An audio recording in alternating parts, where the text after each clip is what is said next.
வெற்றிக்கு என்ன வேணும்னு கேட்டா நம்மள நிறைய பேர் என்ன சொல்வோம்? மோட்டிவேஷன். ஆனா நிஜமாவே அந்த மோட்டிவேஷன் மட்டும் போதுமா?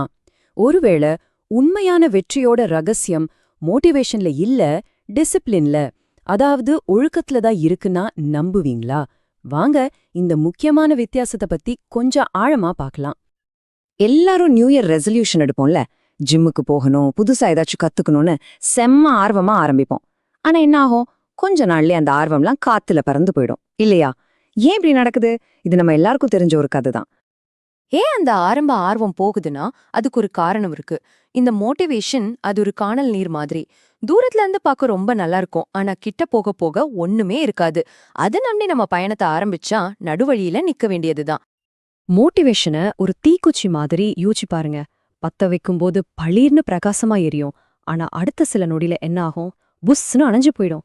அதேதான், புதுசா ஒரு விஷயத்த ஆரம்பிக்கும்போது வர்ற அந்த ஆர்வம் கொஞ்சம் கஷ்டமான வேலைகள் வந்ததும் காணாம போயிடுது. இதுதான் மோட்டிவேஷனோட நிஜமான சுபாவம். இதனால என்ன ஆகுதுன்னா, நாம ஒரு இமோஷனல் ட்ராப்ல மாட்டிக்கிறோம். மோட்டிவேஷனை மட்டுமே நம்பியிருந்தா நம்மளோட முன்னேற்றம் முழுக்க முழுக்க நம்ம ஃபீலிங்ஸை பொறுத்து தான் இருக்கும். சந்தோஷமா இருந்தா வேலை ஓடும், கொஞ்சம் டல்லா இருந்தா நம்ம இலக்குகள்லாம் கண்ணுக்கே தெரியாது. சிம்பிளா சொல்லணும்னா, நம்ம கோல்ஸை நாம கண்ட்ரோல் பண்ணாம நம்ம ஃபீலிங்ஸ் அதை கண்ட்ரோல் பண்ண ஆரம்பிச்சிடும். அப்போ இந்த எமோஷனல் ட்ராப்ல இருந்து வெளியே வர்றதுக்கு வழி என்ன? அதுக்கு பேர் தான் டிசிப்ளின், அதாவது ஒழுக்கம். சரி, இந்த மோட்டிவேஷனுக்கும் டிசிப்ளினுக்கும் அப்படி என்னதான் வித்தியாசம்? வாங்க ரெண்டையும் நேருக்கு நேர் வச்சு பாத்திரலாம். மோட்டிவேஷனை ஒரு தீப்பொறி, ஒரு ஸ்பார்க் மாதிரி நினைச்சுக்கோங்க. அது ஒரு வேலைய ஸ்டார்ட் பண்ணி விட உதவும், அவ்வளவுதான். ஆனா டிசிப்ளின் அப்படி இல்ல. அது ஒரு வண்டியோட இன்ஜின் மாதிரி. பயணத்தை ஆரம்பிக்கிறது மட்டும் இல்லாம நம்மள விடாம இலக்கு நோக்கி தள்ளிக்கிட்டே இருக்கும். இன்னும் கொஞ்சம் டீப்பா பார்க்கலாமா? மோட்டிவேஷனோட பேஸ் என்ன? எமோஷன். அதனாலதான் அதை நம்ப முடியாது. ஆனா டிசிப்ளினோட பேஸ் பாத்தீங்கன்னா அது ஒரு பழக்கம், ஹேபிட். அது ரொம்ப ஸ்டேபிளா இருக்கும். இதனால மோட்டிவேஷன் அப்பப்போ ஆரம்பிக்க வைக்கும், ஆனா டிசிப்ளின் போக போக பெரிய ரிசல்ட்ஸ் கொடுக்கும். இதுதான் ரெண்டுக்கும் உள்ள பெரிய கேம் சேஞ்சர். இந்த கோட் இது ரொம்ப அழகா சொல்லுது. டிசிப்ளின்னா என்னன்னா, உங்க ஃபீலிங்ஸ் எப்படி இருந்தாலும் சரி, அதையெல்லாம் கண்டுக்காம செய்ய வேண்டியதை செய்யணும்னு நீங்க டெய்லி எடுக்கிற ஒரு முடிவு. அதாவது உங்களுக்கு பிடிக்குதோ இல்லையோ, டயர்டா இருக்கீங்களோ இல்லையோ, செய்ய வேண்டியதை செஞ்சு முடிக்கிறது. இது ஒரு ஃபீலிங் கிடையாது, இது ஒரு டிசிஷன்.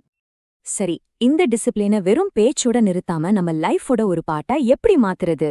அதுக்கு ஒரே வழி பவர்ஃபுல்லான டெய்லி ரொட்டீன்ஸை உருவாக்குறது தான். அது எப்படி வேலை செய்யுதுன்னு ஒரு சூப்பர் உதாரணத்தோட பார்க்கலாம் வாங்க. சாராவோட கதையே எடுத்துக்கலாமே.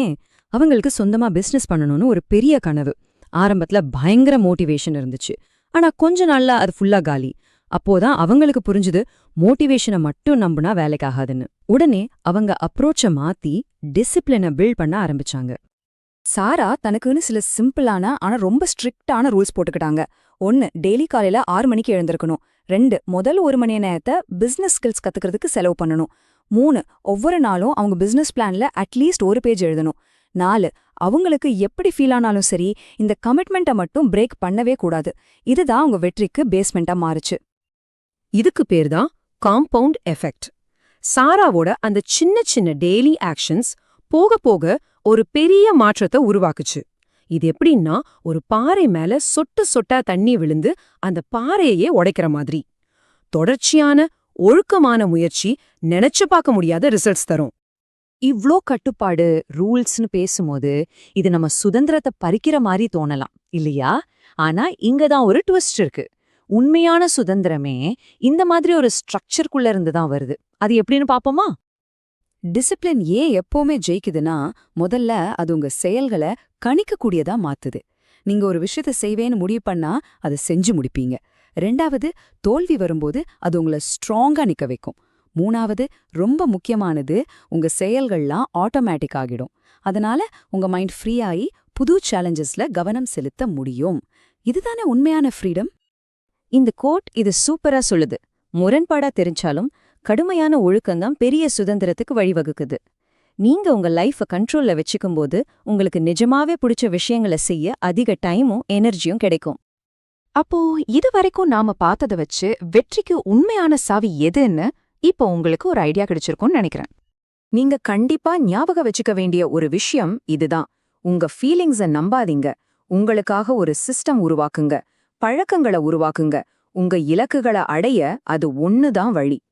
சரி, இப்ப இந்த கேள்வி உங்களுக்காக. இன்னையிலிருந்து உங்க வெற்றிக்காக நீங்க உருவாக்க போற அந்த ஒரு பழக்கம், அந்த ஒரு ஹேபிட் என்ன? அது எவ்ளோ சின்னதா இருந்தாலும் சரி, இன்னைக்கே ஆரம்பிங்க. ஏன்னா உங்களுடைய மிகப்பெரிய வெற்றிக்கான பயணம் அந்த சின்ன முதல் அடியிலிருந்து தான் ஆரம்பமாகுது. யோசிங்க, செயல்படுங்க.